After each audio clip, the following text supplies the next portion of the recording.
આ રીતે આખું જ હલાવ્યા પછી આની અંદર લાલ મરચું એડ ના કરવું, કેમ કે આપણે લસણની જે પેસ્ટ લીધેલી હતી થોડી સ્પાઇસી હતી.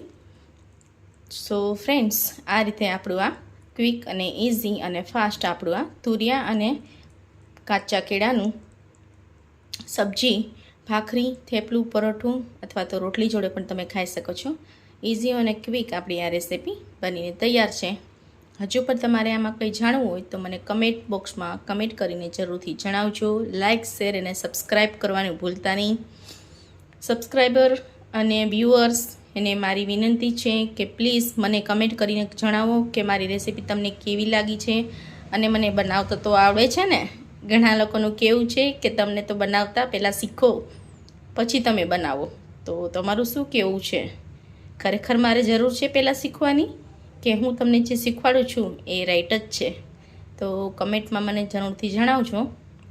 મારો તમને આજનો આ પ્રશ્ન છે. તો friends, thank you for watching. Thank you so much. Bye heartily. Thank you so much. Thank you friends. Like, share અને સબસ્ક્રાઈબ કરવાનું ભૂલતા નહીં. આ રીતે 10 મિનિટ ઢાંક્યા પછી તુરિયા પાણી છોડે છે. આ રીતે પાણી છોડવાથી જુઓ, બતાડું છું, આવી રીતે આપણા કાચા કેળા પણ બફાઈ જશે. એમાં જ એક્સ્ટ્રા પાણી એડ ના કરવું. આની અંદર એક્સ્ટ્રા પાણી એડ કરવાની જરૂર નથી. જુઓ, આપણી વેજીટેબલ્સ હવે ફાઇનલી ચડી ગયું છે. આને 2 મિનિટે આવી રીતે હલાવતા રહેવું. હવે આની અંદર આપણે લાલ મરચું એડ નથી કરતા. સ્પાઇસી આપણી પાસે ટેંગી અને સ્પાઇસી ગાર્લિકની પેસ્ટ રેડી છે આપણી પાસે. એ એડ કરીશું એની અંદર 2 ટેબલ સ્પૂન. આ રીતે બરોબર રીતે હવે આખું હલાવી લેવું નીચેથી.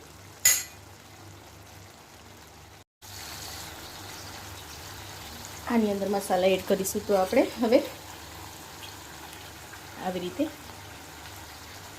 1/2 ટેબલ સ્પૂન ટર્મરિક નાખીશું, હળદર નાખીશું, સ્વાદ પ્રમાણે મીઠું નાખીશું. પાણી નાખવાની જરૂર નથી, કેમ કે આની અંદર તુરિયા ઇન બિટવીન પાણી છોડે છે, જેથી કરીને એની જોડે કાચા કેળા પણ વ્યવસ્થિત ચડી જશે. હવે બધું જ હલાવીને 5 થી 10 મિનિટ એક ડીશ ઢાંકીને આપણે ચડવા દઈશું.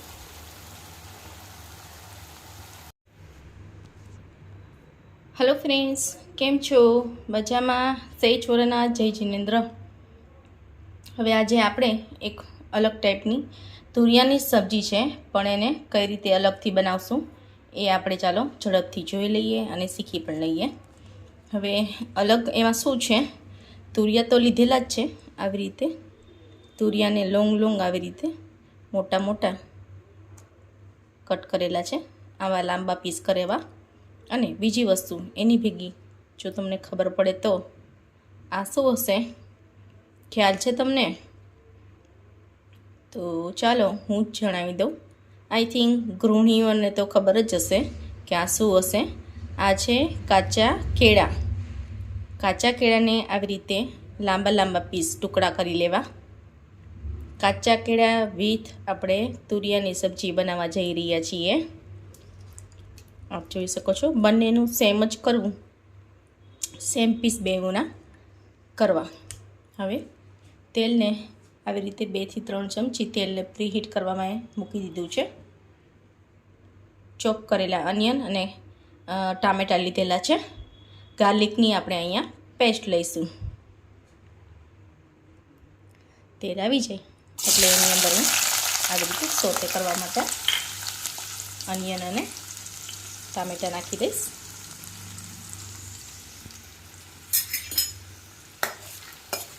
આવી રીતે ગેસની ફ્લેમ ધીમી રાખવી, મીડિયમ ફ્લેમ રાખવી. આવી રીતે થોડા સોતે થઈ જાય પછી એની અંદર આપણે વેજીટેબલ્સ એડ કરીશું. કેળાને કાચા કેળા જ લેવા, પાકા કેળા ના લેવા. પાકા કેળા લેવાથી ગળી જશે. બિગનર્સને જણાવી દઉં કે કાચા જ કેળા લેવા, પાકા ના લેવા. આ રીતે થોડા સોતે થઈ જાય એની પછી વેજીટેબલ આપણે એની અંદર એડ કરી દઈશું. ગેસની ફ્લેમ હાઈ રાખેલી છે. વઘારવા સમયે ગેસની ફ્લેમ ધીમી રાખવી, કેમ કે ટમેટામાં પાણી થોડું હોય છે, જેથી કરીને બિગનર્સને તેલ ઉછળીને ઉપર આવશે.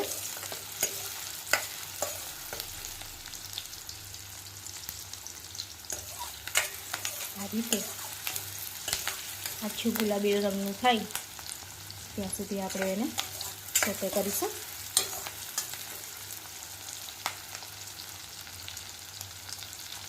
બહુ બધું ચડવા દેવાની જરૂર નથી આને.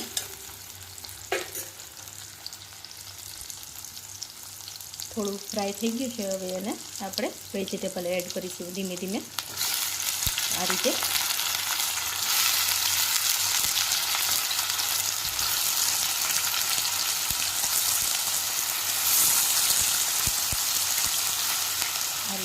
વેજીટેબલ એડ કર્યા પછી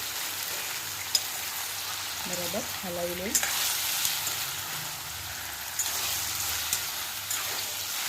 આવી રીતે હલાવ્યા પછી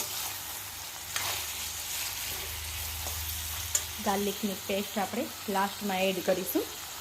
અત્યારે આપણે મસાલા કરી લઈએ. તો ચાલો એની અંદર શું મસાલા જોઈશે એ આપણે એડ કરી દઈએ.